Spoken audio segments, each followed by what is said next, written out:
Well, Nashville Predators fans, we have made it. Tonight, the final game of a disappointing season. On today's show, we are going to talk about the most dramatic change from the first day of the season to today.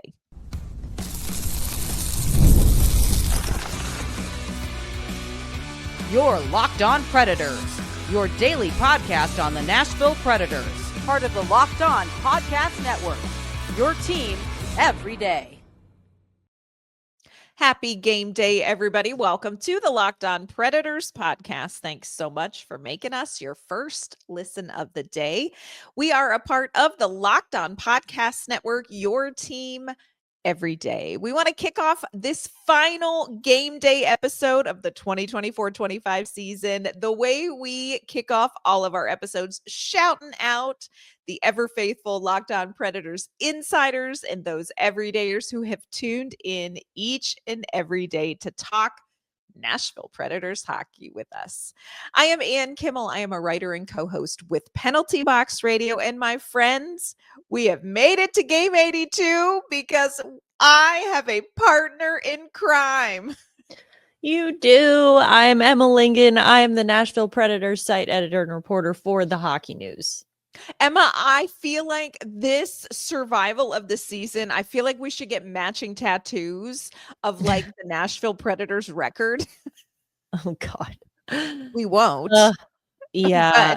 But I feel like we have earned some sort of something for getting through this season. Have you seen those things that are like those t-shirts that people get for like certain events or whatever, where it's like, like something happened and all I got was this shirt. And it's like, that's, my grandparents went to Florida and all I got was this stinking t-shirt. Yeah, exactly.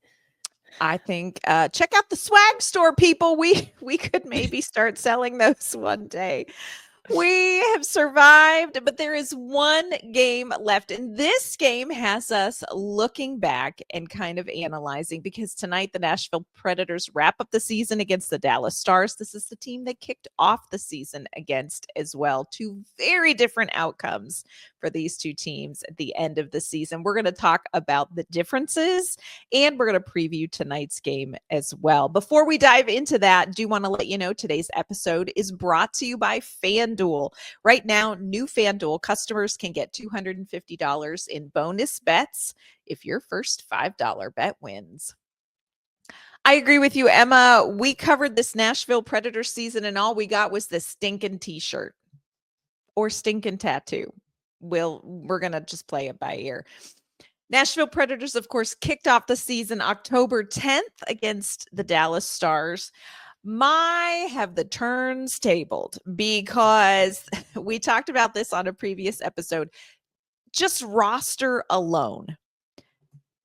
Here are the players not playing in this game tonight that kicked off the season on October 10th. We have no Colton Sissons, no Gus Nyquist, no Mark Jankowski, no Phil Tomasino, no Tommy Novak, no Luke Shen, no Jeremy Lauzon, no Alexander Carrier, no Dante Fabro, no Roman Josi, no Scott Wedgwood. Thank God for Brady Shea. Who would have thought at the beginning of the season, the cheese that stood alone at the end of this? Brady Shea on the defense. Oh, crowns in heaven, Brady Shea. The cheese stands alone. Should just give him a block of cheese and just no explanation. You're like, here you go, buddy. You earned it. We should make him do you remember on the West Wing where Leo McGarry, the West Wing is the greatest television cheese show day ever. He would have big block of cheese day. Yep. And all of the top West Wing staff would have to listen to people who had been asking for time with the staff and had been put off. And so you would get some weird ideas. Like there was a wolf highway. They wanted to pave a wolf highway. And then the cartographers for, I can't remember now what it is, but the cartographers who the map wasn't laid out correctly. It was based on like economics, socioeconomics. And anyway, go watch those episodes. But we could give Brady Shea a big block of cheese and then have Nashville Predators fans just walk up to Brady Shea and ask them all their questions. That's one way to run a guy off after this season. Looking back at October 10th, I mean, obviously, roster, huge difference. But Emma, expectations. Let's just talk about the expectations. And look, here is what's real. If you have been with us, if you were an everydayer, we knew, I feel like you and I were very upfront that like Stamkos, Marchessault, this was going to take some time. But as we look at the way this season has unfolded, obviously it is a team that can't be in the postseason. They are not going to be in the postseason. Is this a team that didn't have the talent to be in the postseason? I don't know how to wrestle with this one. I mean, I don't know. Like, I feel like it's like an open-ended question because there's talent. I mean, any team that has Filip Forsberg and Steven Stamkos and Roman Josi and Jonathan Marchessault on it, you're like, well, talent isn't the issue here. But I just, again, it does take time. It takes teams like a good year to sort of adjust.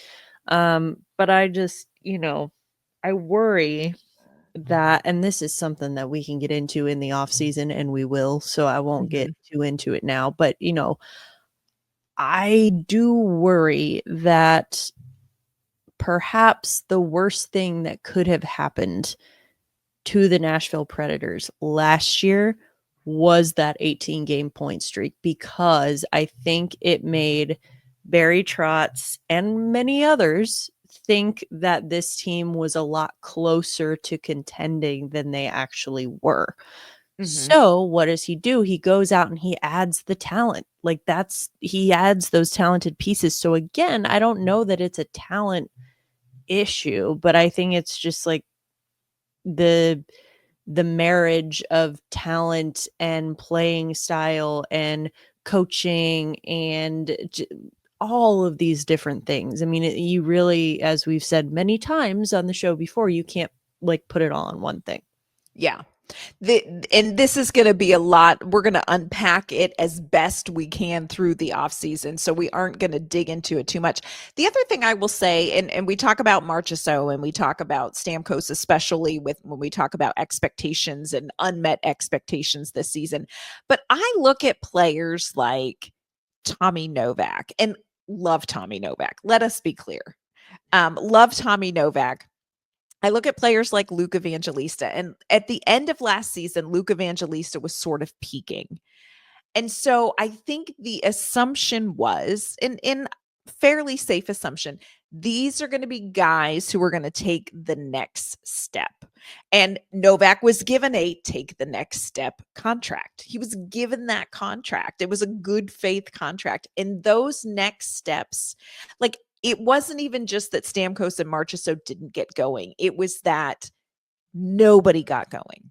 Like, Evangelista has come on towards the end of this season, but at the beginning of the season, he wasn't taking that step forward. He wasn't picking up where he left off. Tommy Novak wasn't picking up where he left off. So I think when you have an across the board kind of false start, I agree with you. I really do think that you are probably right in hindsight. That 18-game point streak really was a mirage. It may end up having been just a mirage. But then I sit and I say, okay, was it the 18-game point streak that was not real? Or is this season the season that is like, whoa, that's so whack, it can't be real? I mean, and it could be both. I think we'll find out. It will be a little bit of both. The other expectation that I think we had October 10th, and this one was quashed maybe much too soon, is I really thought we'd see Ryan O'Reilly, Forsberg, and Nyquist together longer. And that, friends, when you start out 0-5, those expectations were unmet quickly. Yeah. Oh, Gus Nyquist, who? I don't even remember. Like, oh my they goodness. did in the game against Utah, they did a tribute for Brad Peterson, the assistant equipment manager, for his 1,000th NHL game. And they had, the little video messages from a bunch of former players and things like that. One of them was Gus Nyquist. And it just, first of all, I was like, oh my God, yeah, him. But then also the little, like the lower third said, Gus Nyquist, Preds alum. I'm like, oh, he was just here. Now he's an alum. Just here. Yeah. Dante Fabro was in that video. I mean, it was just like a who's who of like, the ex-boyfriends, the Nashville Predators ex-boyfriends. All the exes. All the exes. They're not all in Texas. Some of them are, though, friends. And we're going to talk about those coming up in a little bit. We are also going to talk about one other area that has changed dramatically from October 10th until this final game of the season for the players and especially for the fans. We're going to talk about that coming up. Today's episode is brought to you by Monarch Money. Have you ever checked your bank account and wondered, wait a minute, where did all my money go? Between dining out, online shopping, and entertainment, it is easy to lose track. That is where Monarch Money comes in. It is your personal CFO, giving you full visibility and control over your finances. Monarch Money isn't just a budgeting app, it is a complete financial command center. You can track all of your accounts, all of your investments, and all of your spending in one place. So you stop just managing your money and start building wealth. Instead of juggling multiple apps, you can use Monarch to check your finances, track that spending, and even plan and achieve your long-term financial goals. So take control of your finances with Monarch Money. Use code LOCKEDONNHL at monarchmoney.com for 50% off your first year. That's monarchmoney.com, code LOCKEDONNHL for half off your first year. Emma, here is what I think is the biggest difference, the heaviest difference from the first game of the season against Dallas to the 82nd game of the season against Dallas tonight, and that is confidence. This Nashville Predators team, I think, came into the season with confidence. I think, you look at Stamkos, you look at Marchessault, and you say, well, maybe not them because they had just kind of gone through it with their teams, not bringing them back in a manner or financially or term that felt honoring to them. You would almost think that would be like a little like, oh yeah, you don't want to pay me? I'm going to go here and stick it to you. But I think we talked about Tommy Novak, like the contract he was offering, you would think that would give confidence. I think everybody was, expectations were high. I think confidence was high, especially in Andrew Burnett and in Barry Trotz. I think the vibes were good in that first game of the season. Andrew Burnett coming off of Jack Adams' second place finish, and you had Barry Trotz coming off this season where, oh my gosh, he signed the big fish. It is like we are living in a parallel universe by the end, like 82 games. The difference in confidence feels much larger than what an 82 game span should account for. And yet here we are with a coach and a general manager, and I think a lot of fans struggling to feel confident. Yeah, I mean, even going into that first game of the season against Dallas, even after Nashville lost that game, I mean, I think we went into it knowing like Dallas is the better team, like that, this was going to be a tough one to win. Even after the loss, it was like, you know what? UC Saros didn't start. We had the backup goalie. It was a really, really good team in Dallas, and Nashville did kind of fight back at the end, and kind of similar to what they did against Utah the other night, actually, and actually fought back, made it interesting. Still fell just short, but you still, even after a loss, you leave feeling pretty good about it. You're like, okay, like this team just could hang with Dallas. Like this is good. Oh, I would kill for those days. Now it's just nothing. Again, the whole season is just sure. Anything can happen. Anyone can do anything. I mean, the ice could burst into flames, and I would be like, "Yep, that sure On makes par. sense." On par. Yeah. On par, makes sense. So I just think that, though, to your point about the confidence in Barry Trotz and Andrew Brunette, it has swung so far the other way. And fair or not, I just think that it is a good reminder of uh how much, like recency bias. I mean, it's human nature, like to just kind of let recent events sort of shape your thinking about certain things or certain people. And so, like, I get it. I'm not saying I don't understand, but I think that it is just a reminder of like how wildly unexpected everything about this season was. And again, like, certain you can question and criticize, I think, certain decisions like individually that were made by each of those guys, and maybe, critique them, but overall it's like it's just been a dog of a season, and it's just so hard to know where we are or what this team is, again, because it's like everything that could go wrong did. And it just seems like nothing, I don't know that there's anything that either Barry Trotz or Andrew Brunette could do right now that would like dramatically change anyone's confidence in them, like at this point in the season. Yeah.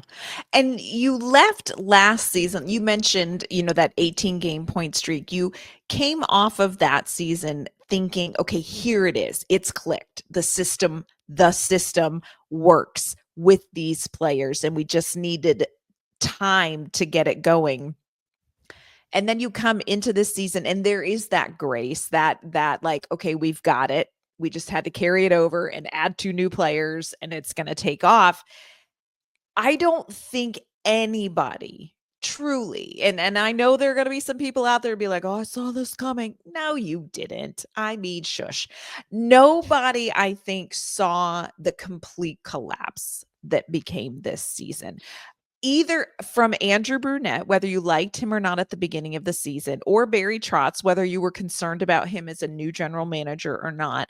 I don't think anybody felt like there were going to be decisions made that this is what we were left with. And I don't think that this season, this record is necessarily all the result of intentional decisions. I think that there are a lot of factors at play that maybe are out of control of Andrew Brunette and Barry Trotz. Things like injuries, but also just things like how many posts can y'all hit?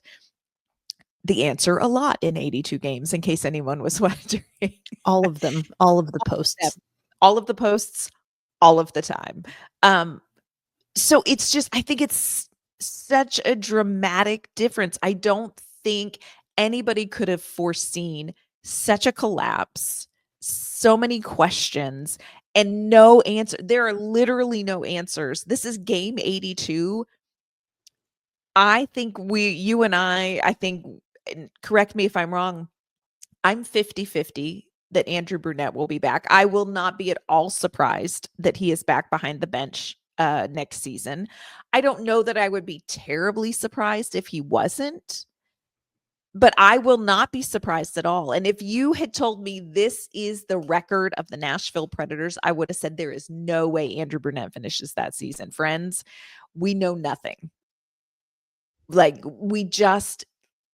it is very hard at game 82 to know what to take away from this season, except that I think there's a lot of people that are questioning everything. And that's tough for a fan base. It's tough for a fan base to watch a team lose like this with the talent that this team has. And don't add us that this team is not talented. Please don't add us about that, because that's just that's ridiculous. Utilization of that talent, probably a big problem.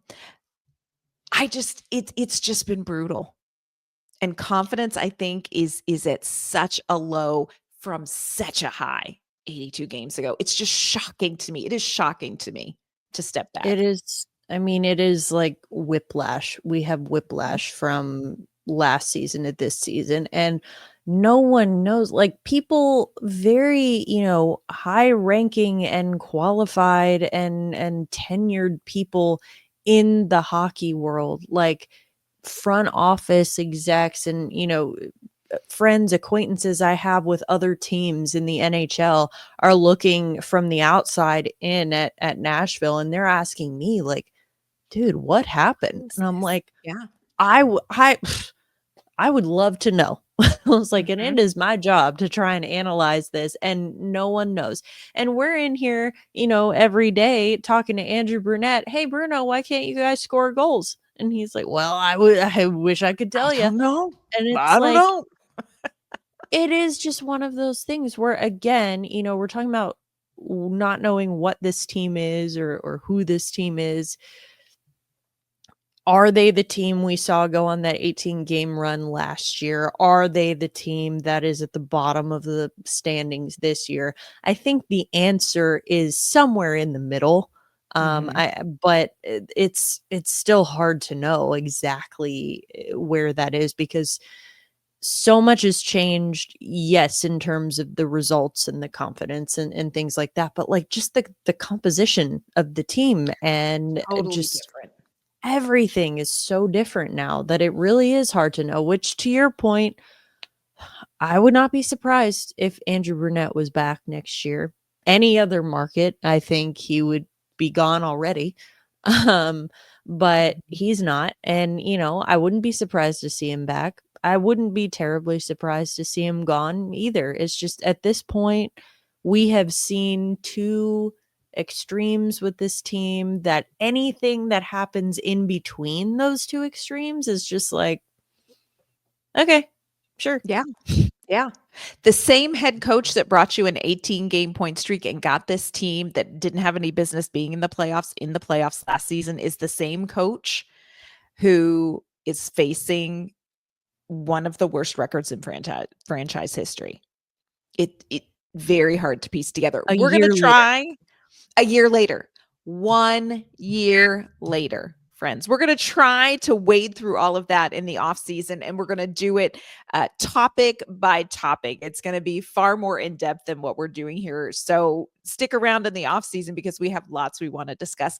Here is what's real, Emma. The past is the past.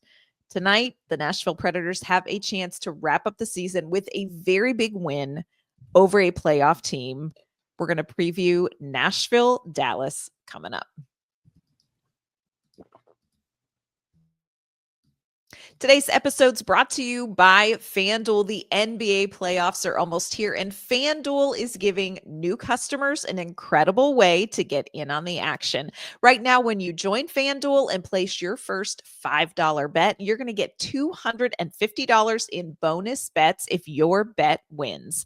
From three-pointers to steals to assists, FanDuel has so many ways to bet your favorite player props. Plus, after the game tips off, you can even combine live prop bets into a same game parlay for a chance to win big. So do not miss out, friends. Head to fanduel.com and claim your $250 in bonus bets today.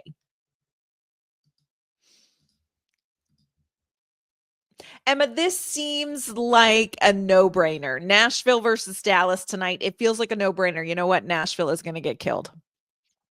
Friends, things have gotten a little interesting with these Dallas Stars as of late, my friends. Dallas has one win in the month of April. Now, guess who it's over? You're welcome, Dallas. That'd be the Nashville Predators. Dallas beat Nashville 5-1 on April 3rd.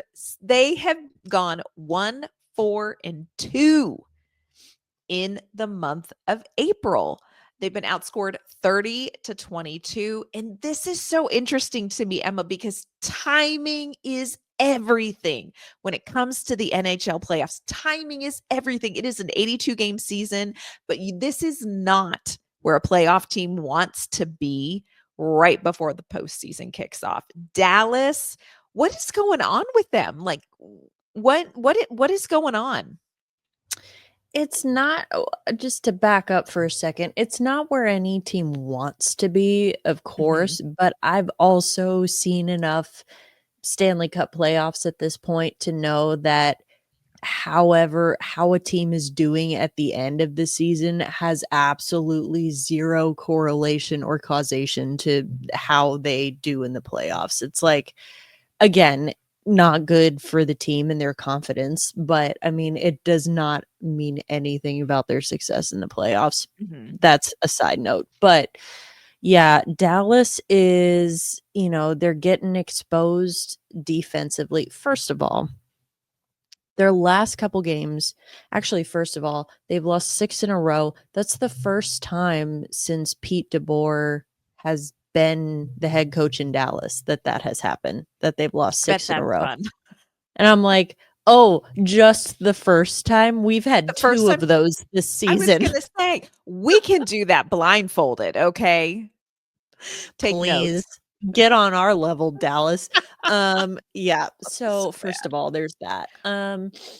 So of course the sky is falling in Dallas, but I think at least the last 2 games, they've been resting some of their key defensive players, and they don't have a lot of defensive players to begin with. Here's the thing.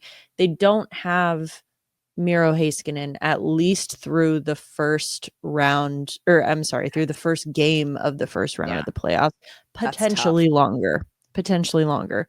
So understanding what situation they are in, they're like, well, let's try to keep the guys that we do have on the back end healthy. So they've been resting guys like Thomas Harley, and resting some of their forwards as well, guys like Jamie Benn. And I think that they're at the point now where, they're in the playoffs safely. They can afford to rest some of their key players. But I think specifically on defense, this is one of those things that I talked about the last time Nashville played Dallas, which is that they get exposed by elite teams. And some of the teams that they're losing to, like Winnipeg, elite, yes, but some of the other teams they're losing to, like Vancouver, Seattle, like Detroit, I just, a lot of it I think is just they are getting exposed because they have guys on their back end like Matt Dumba is not good. Leon Bischel is not good. Cody Ceci is fine, but he should not be playing as many minutes as he is, but they don't have a choice. And then you have, like Esa Lindell is really probably he and Thomas Harley are probably their best defensemen right now. Those are the 2 guys they've been resting because it's like, well, we already lost Heiskanen. Let's not play with fire here. So I think that is, they're getting exposed. Their lack of defensive depth is getting exposed. And you could even see it even before they started losing these games. There were a couple games that they had, like leading into this losing streak that they were pretty much, their goaltending stole them those games, whether it was Jake Ottinger or Casey DeSmith. They've both been really good. So I just think that's part of it. I think their special teams have not been great. They lost to Utah right before Utah came and beat Nashville. They beat Dallas, but I think Utah was like 3 for 3 on their first 3 power play chances against Dallas. Like they don't have depth defensively, and that is a problem, or it's going to be a problem for them in the playoffs. Probably won't be a problem against Nashville, but yeah, they may sleep fine. I don't know. It's so interesting to me when you have a team like Dallas who, like you said, look, they've locked up the postseason, and the bottom line is you just have to get in. You just have to get into the postseason. And Dallas has done that. So really their focus is, okay, it starts again against Colorado, game 1 of the first round. The flip side of that is you mentioned confidence. And is this Dallas team okay with the fact that, like, look, hey, we don't have the ideal lineup that we're putting out here, kind of getting to the end of the regular season. As long as this is a team that can play with confidence, that can sort of pick up and get back to the play. I mean, this is a team that was like, we're like, could they be the President's Trophy winner? Could they catch Winnipeg? Well, not so much. Can they pick up where they left off? And look, that's a characteristic of a team that is going to make a deep postseason run, like a team that can go through kind of this sort of adversity and know where to file that in their minds, know what to do with that kind of information. You know, hey, we just dropped a game to Detroit. What do we do with that information? And what does that say about us? I think it's going to be very interesting to see how Dallas comes out tonight against Nashville, because these two teams do not like each other. I mean, that's their Central Division rivals. I don't particularly think they care for each other. They're just not for them. Dallas is just not for Nashville. And Nashville, look, Nashville's got nothing to play for except to stick it to the man. And they would love to stick it to Dallas and send Dallas into the postseason with a loss to a team that's third worst in the NHL, that is the annoying little brother. It's interesting to me to see what Dallas does with the situation that they're in. I cannot wait to see them against Colorado, because you are either going to find out this is a very strong team, not just mentally, but just a well-structured team that can kind of stretch a little bit, kind of come apart a little bit, but they can snap back together when they need to. Or is this like a Dallas team that might struggle in the first round because this kind of, they're sort of limp into the finish of the regular season. And again, regular season record doesn't matter once game one, round one, puck drop. Nothing matters. And Nashville Predators fans know that as well as any other fan base knows that. I just think this is going to be an interesting game tonight. I think this is going to be a really spicy game. I think Dallas will want to go into the postseason with a win, and who better to defeat than Nashville. Nashville is going to be like, you know what, our season sucked. We'd like yours to suck a little bit tonight. I don't know. And Nashville has shown glimpses of being a team that maybe could be a spoiler. But I think if we're looking at the big picture, I think Dallas needs this win. I think they need this win. Yeah. I mean, yes, both teams are going into this they're both kind of trying to prove something, different things, but they're trying to prove something. Nashville, yeah, they want to prove something, but like them winning this game over Dallas, I don't think is going to do a damn thing for them heading into next season. They're not right. Going into training camp next year like, hey, guys, we beat Dallas. Remember that? Like that's right. I don't think but we got really them.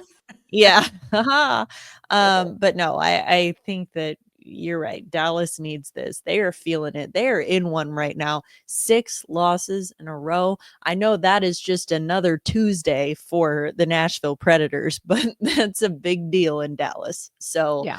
I think that they definitely need it more. Yeah, it's going to be an interesting game tonight. It is a 7 p.m. puck drop at Bridgestone Arena. Of course, last home game of the season, last game of the season. If you hear voices in the bowels of Bridgestone Arena going, we made it, it could perhaps be Emma and I don't know.